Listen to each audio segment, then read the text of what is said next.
आप लोगों ने कभी मैजिक शो देखा होगा। बड़े से हॉल को पहले अंधेरा किया जाता है, फिर स्टेज पे एक खास तरह की रोशनी फैलती है। उसके साथ ही पुरस्कार म्यूजिक सबके कानों से टकराता है।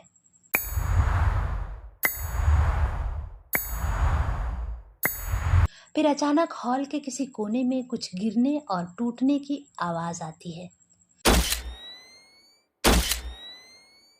अचानक ही किसी के चिल्लाने की आवाज आती है।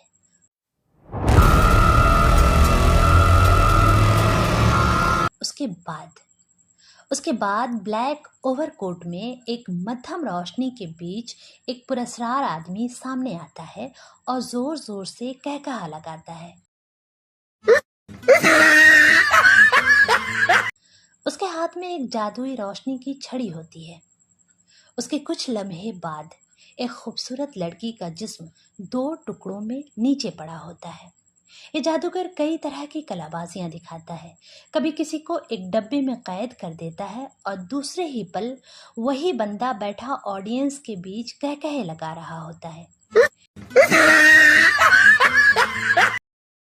ये कहानी क्यों सुना रही हूं मैं?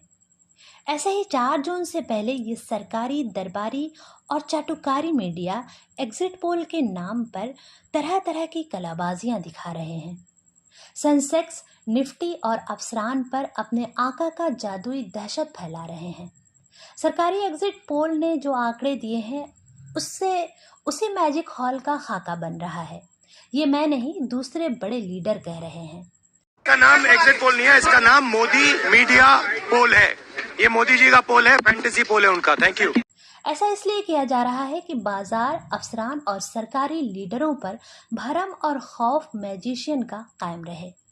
4 जून के बाद नतीजा जो आएगा वैसा ही होगा जैसे मैजिक शो के दौरान 3 घंटे तक सस्पेंस और खौफ के माहौल में दम साधे बैठे ऑडियंस का वहां होता है, और शो खत्म होने के बाद बाहर निकलते ही जादुई असर का झांसा टूट जाता है। लेकिन कमाल है, तारीफ तो करना ही होगा। इन 3 दिनों में जो समा बांधा जा रहा है वो किसी जादुई असर से कम नहीं। आप भी देखिए, एग्जिट पोल का जादू, जहां सिर्फ 40 सीट है वहां 47 सीट जिताया जा रहा है। जो 5 सीट से लड़ा है उसे 6 पर कामयाब बताया जा रहा है।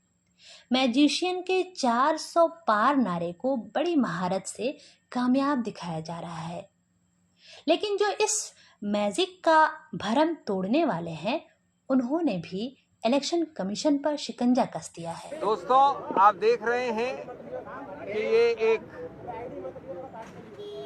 बहुपार्टी डेलीगेशन, जिसमें मेरे सब वरिष्ठ कॉलीग्स यहाँ खड़े हैं अलग अलग विभिन्न पार्टियों से, ये तीसरी बार इस चुनाव में मल्टी पार्टी डेलीगेशन गया है चुनाव आयोग। आज हमने 2-3 मुद्दे स्पष्ट रखे उनके सामने। उन्होंने हमें कम समय में समय दिया, इसके लिए हम धन्यवाद करते हैं उनका। सबसे महत्वपूर्ण और अहम मुद्दा ये है कि पोस्टल बैलेट्स ये एक जानी मानी प्रक्रिया है कि चुनाव के परिणाम को एक तरफ से दूसरी तरफ ले जा सकती है।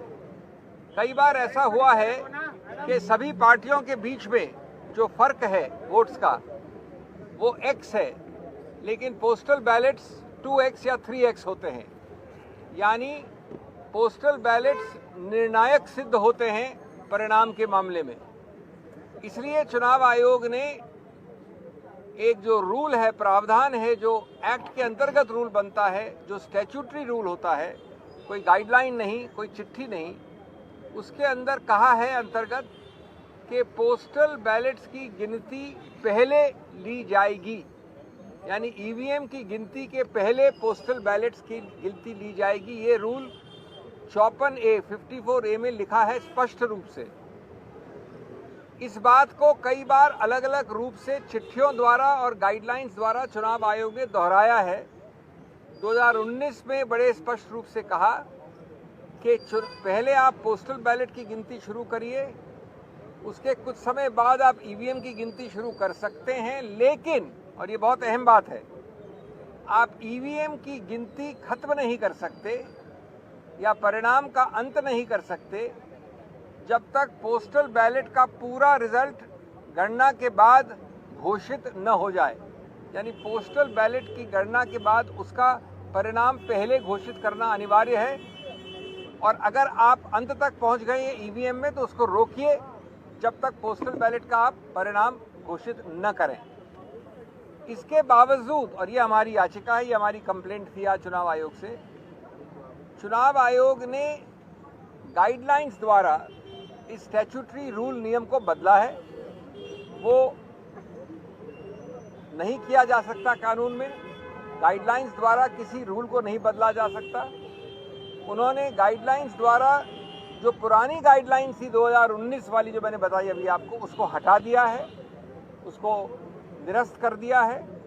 और इसका बड़ा सरल और सीधा परिणाम ये होता है कि ईवीएम की पूरी गणना हो जाए अंत तक, तब तक भी पोस्टल बैलेट की निर्णय की घोषणा करना अनिवार्य नहीं रहा है। अब हमारे को पता है कि कई बार ऐसा हुआ है कि पोस्टल बैलेट के आधार पर निर्णय उत्तर से दक्षिण हो गया है, पूर्व से पश्चिम हो गया है। इसीलिए ये प्रावधान बनाया गया था, यही इसका औचित्य है। इसलिए ये अति आवश्यक है कि ए, आप कानून के अंतर्गत एक गाइडलाइन द्वारा नियम को नहीं बदल सकते। बी, पोस्टल बैलेट जो निर्णायक एक रोल प्ले करता है उसके लिए भी अनिवार्य है कि उसको पहले गिना जाए। और तीसरा कि एक लेवल प्लेइंग फील्ड के लिए, गणतंत्र के लिए, स्वतंत्र चुनाव के लिए, जो कि संविधान के मूल तत्वों का एक अभिन्न अंग माना गया है, ये आवश्यक है कि जो पुराना रूल था उसी को फॉलो किया जाए, जो प्रावधान अभी भी है उसी को रूल किया जाए। ये कोशिश कैसी लगी? लाइक, सब्सक्राइब, शेयर करें और कमेंट के ज़रिए हमें ज़रूर बताएं कि ये प्रोग्राम आपको कैसा लगा। इससे हमें हौसला मिलता है। आपका शुक्रिया।